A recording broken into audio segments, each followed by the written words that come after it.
Baby parts are being used to engineer humanized mice. This is SkyWatchTV News for Thursday, August 13th, 2015. I'm Derek Gilbert. This is like something from the H.G. Wells science fiction story, The Island of Dr. Moreau. But it's true. Latest video from the Center for Medical Progress confirms that Planned Parenthood is involved in supplying the brains of aborted children to create super mice for laboratory testing. Video released last Thursday focuses on the director for research for Planned Parenthood Gulf Coast, discussing potential compensation to Planned Parenthood for fetal remains. In the video, the Planned Parenthood representative receives an email from a laboratory requesting fetal tissue to create transgenic mice. Yeah, they're with the immunobiology group. Humanized mice. Oh, that's what they're going to do. But they never got back with you. Mm-hmm. Interesting. And so what are they? Are they requesting just liver or liver thymus? Liver thymus longa? Let's see. Everything. CNS, brain, kidney, thymus, liver, spleen, femur, bone marrow,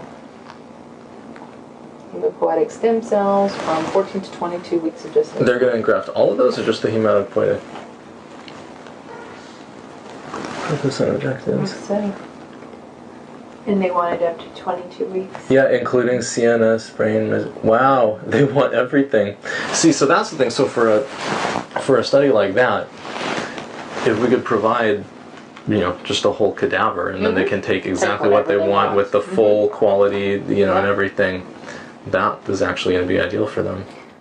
In one experiment, mice that had been injected with glial cells derived from minced fetal brains from aborted babies outperformed normal mice almost fourfold on cognitive tests. This begs some questions, of course. How many human cells does an animal need to have in order for it to be considered a person and thus extended rights under the law? How many animal enhancements can a human receive before that person is no longer considered human? I think most importantly is how long will God allow us humans to continue trading in human body parts like auto thieves selling off parts from stolen cars? Well, Tom Horn and Sharon Gilbert will join me in studio tomorrow for our Sci Friday edition of SkyWatch TV News, discussing the transhumanist movement, transgenics, and the forthcoming documentary Inhuman from SkyWatch TV and Defender Films.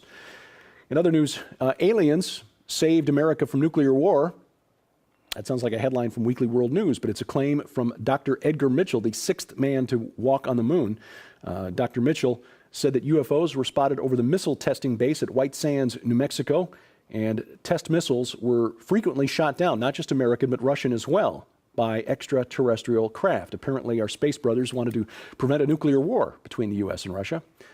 Dr. Mitchell, of course, is a firm believer in the existence of extraterrestrial life. He speaks about it often. He founded the Institute of Noetic Sciences in 1973. This organization was featured in The Lost Symbol, which was Dan Brown's follow-up to the Da Vinci Code. ION's mission is individual and collective transformation through consciousness research, or as our friend Dr. Michael Bennett puts it, researching scientific ways to become demonically possessed.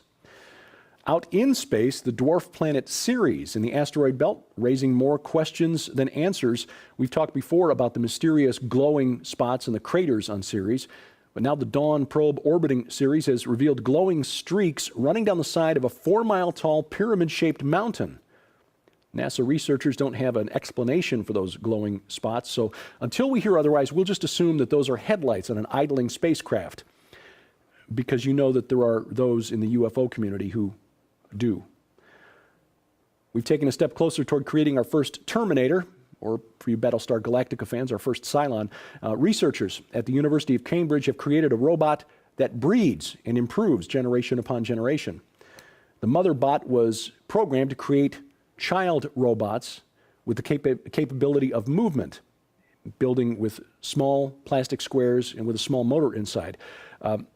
After creating the first generation of bots without any further human intervention, instruction, or involvement, the mother bot began testing the child bots and learning which designs were most efficient, incorporated that information into future generation designs.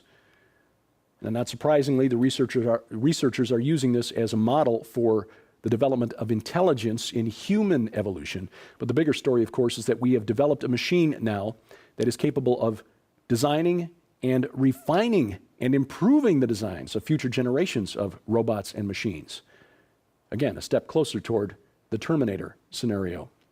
Gaze upon your robot overlord. And maybe the robots will underestimate us, and that could be their downfall. A hitchhiking robot designed to test human kindness failed to survive Philadelphia.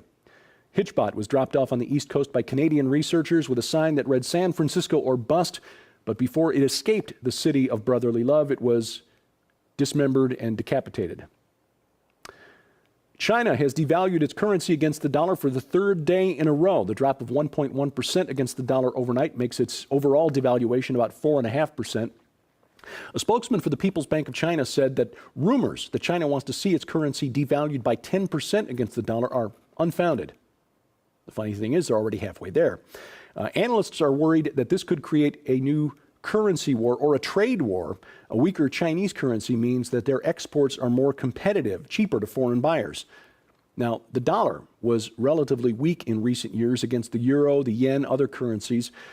Many of us had the idea that this was a bad thing, that we should have a strong dollar because this is America. But ironically, the weaker dollar actually made American exports more competitive in world markets and helped to turn the tide of our foreign trade deficit, at least for a while. Speaking of China, yesterday in the port city of Tianjin, a pair of massive explosions left over 70 people dead, hundreds wounded. The first blast was estimated to have the force of 4 tons of TNT. The second blast, 21 tons of TNT. It registered on seismographs, earthquake monitors, and the flash was seen from outer space. Now, we here at SkyWatch TV are sometimes called conspiracy theorists, foil hat wearers, paranoid even. This is a tactic used by those who want to marginalize anyone who questions the official story. And it's been an effective tactic, so effective, in fact, that in my opinion, the powers that be are getting kind of lazy about trying to cover up exactly what they're doing. Here's an example. The U.S. Treasury publishes an update periodically on the portion of the federal debt that is subject to a legal limit. Congress is only allowed to borrow so much money before it has to stop spending. As of Tuesday, that figure, according to the Treasury, was a little over $18.1 trillion. Now, that figure is about $25 million below the limit that the government can borrow. Interestingly, Tuesday marked 150 consecutive days that the debt closed at exactly the same number. Just low enough so that Congress doesn't have to pass a bill raising the legal debt ceiling. Really. A pair of disturbing stories in the news this week. Just a harsh reminder that we're not wrestling against flesh and blood opponents, but intelligent evil that seeks to destroy us. A mother in Spain allegedly murdered her 3-month-old child by cutting his throat in a cemetery.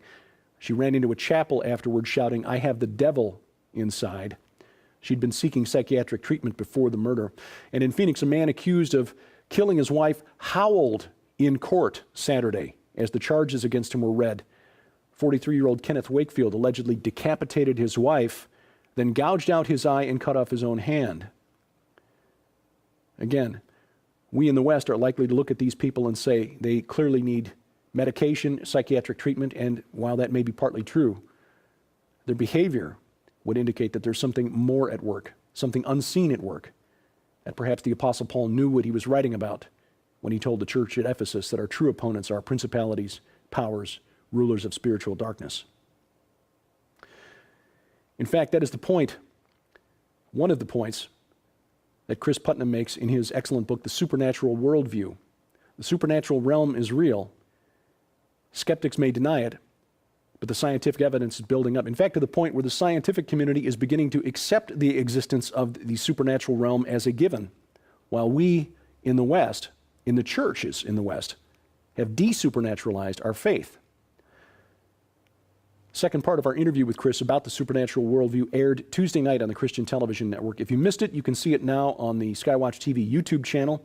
You'll find the link through our website at skywatchtv.com, or you can watch it on demand on our Roku channel. If you have a Roku account, log on and search the Roku channel store for the SkyWatch TV channel. You can also find the information on how to add it to your Roku account at skywatchtv.com/Roku. We appreciate your support for the work that we do here. As you might guess, television time is not cheap.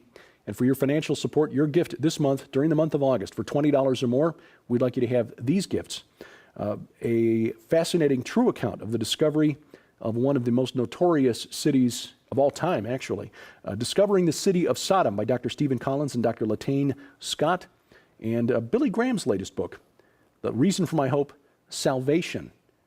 Gets very explicit about the need for the acceptance of Jesus Christ for salvation. And without his shed blood, we are all lost. Those two books, yours as our gift from SkyWatch TV for your financial support. Instructions on how to donate posted at skywatchtv.com. If you have comments, questions, or suggestions, please feel free to send those to me at dgilbert@skywatchtv.com. Thank you for watching. As we keep watch, I'm Derek Gilbert, and this is SkyWatch TV.